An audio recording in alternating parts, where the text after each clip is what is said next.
For infantrymen, for those that are in combat, it's very hard for them sometimes to articulate what they experienced. They go through a whole series of emotions: joy, elation, horror, fear. What literary genre allows you to portray that better than poetry? I don't know.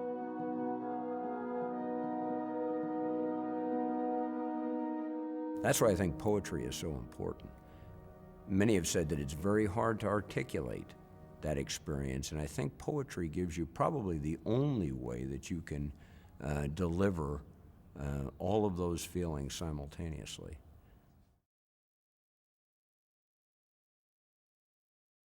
Ratshit and the Weasel and I are behind this patty dike, and Victor Charlie's giving us what for. And Ratshit, he lifts his head just a little, but just enough for the round to go in one brown eye, and I swear to Christ out the other.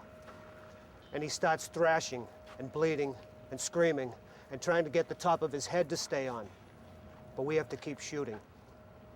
A B-40 tunnels into the dike and blows the Weasel against me. He doesn't get the chance to decide if he should give up and die. Now I'm crying and I'm screaming medic, but I have to keep shooting.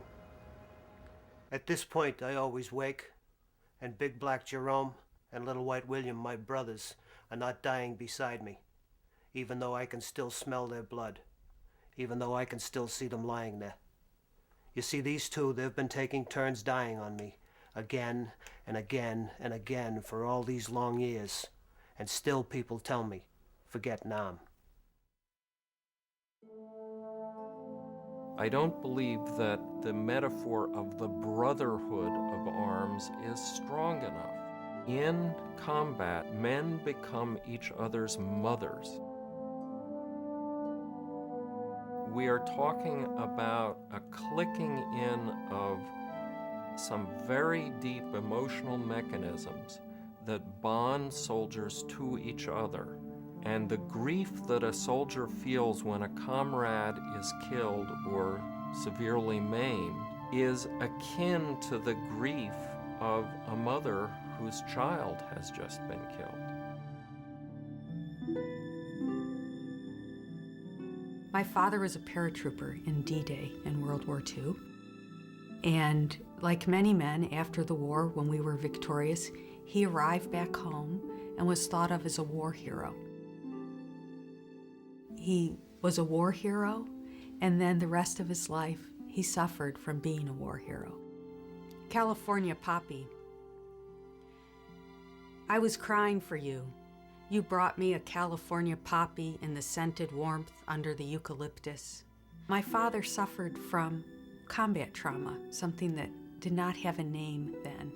So he drank a lot, he fought a lot, he was unable to hold down a job, and the marriage ended when I was quite young. You knelt beside me and let your eyes be my eyes to the bottom of the earth. Was that the look we held that later was no more? He died at the age of 53. Walking home from a tavern, he was found in a snowdrift the following day. Come back, moment in the grass. Come back, momentary father.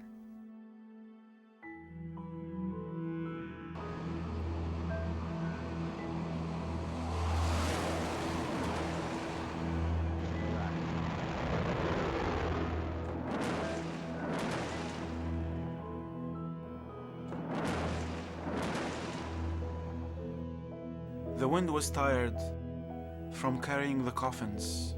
It leaned against a palm tree. A satellite inquired, "Where to now?"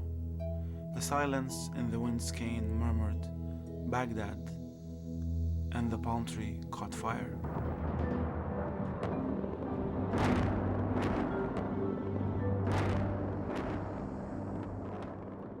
Six lines by a hero of mine. He's a visionary.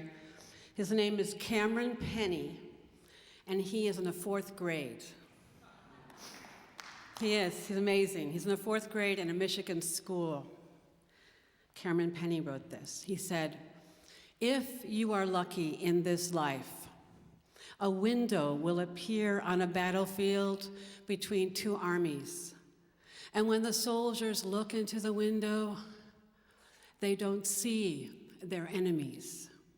They see themselves as children. And they stop fighting and go home and go to sleep. When they wake up, the land is well again.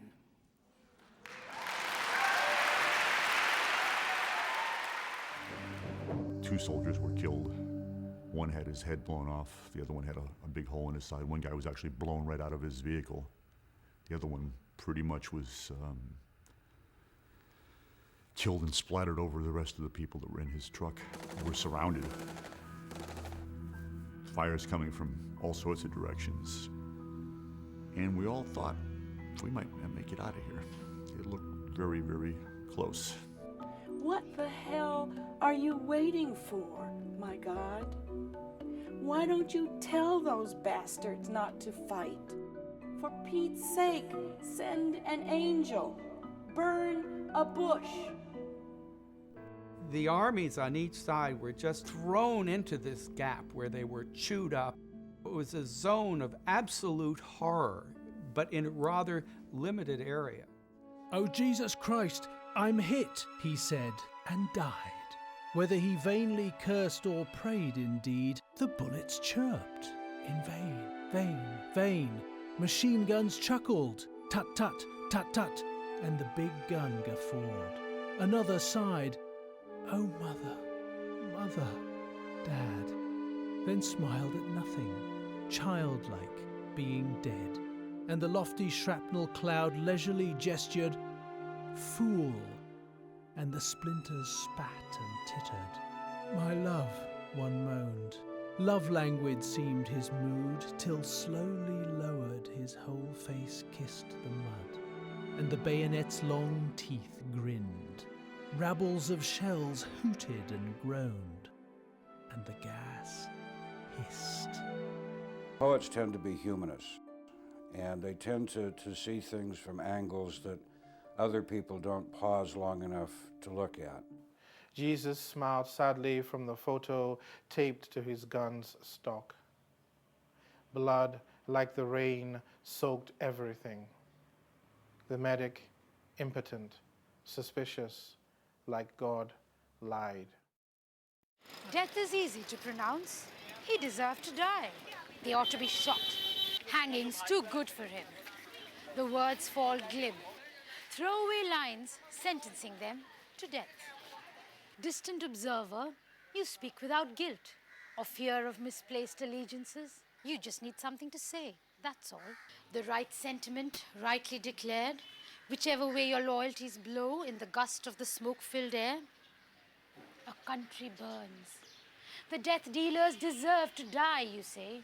Death is easy to pronounce. It's the smell of burning children that's hard. The ethnic wars of the 20th century were primarily wars against civilians. There's very little fighting between the combatants.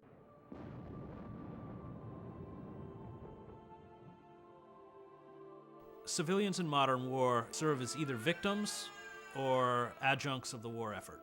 Civilians are pawns and seen as a kind of collateral in wartime.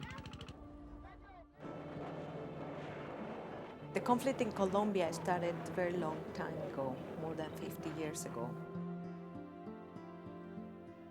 I'm very close to my brother. Pedro is his name, Pedro Villamil. He just went out one day, like anybody else, never came back. Going back to Colombia after the disappearance of my brother was not only asking about my brother Pedro, but it was asking, oh, where is Julieta? Where is Chaparro? Where is Juan? Where is Maria? Where is Marlene? Where is... I was afraid to ask. We realized it was just a whole generation. In that poem, My Name is Pedro, he becomes a symbol of all the people disappeared in Central and South American countries. Letter to the brother that went to war. What can I tell you, dear brother, mutilated in silence? You disappear as so many of my brothers with rigorous synchronicity. So I can remember standing in the rain over a mud puddle and drinking this water the color of coffee, which was turning my own guts inside out, and seeing a young woman with her two small children drinking out of the same puddle. And I knew what that water had done to me and knew very well what that water would do to these kids. And I stood over them and recited in English, not a language anyone around me understood, W.H. Auden's Epitaph on a Tyrant, which is perfection of a kind was what he was after, and the poetry he invented was easy to understand. He knew human folly like the back of his hand and was greatly interested in armies and fleets. When he laughed, respectable senators burst with laughter, and when he cried, the little children died in the streets.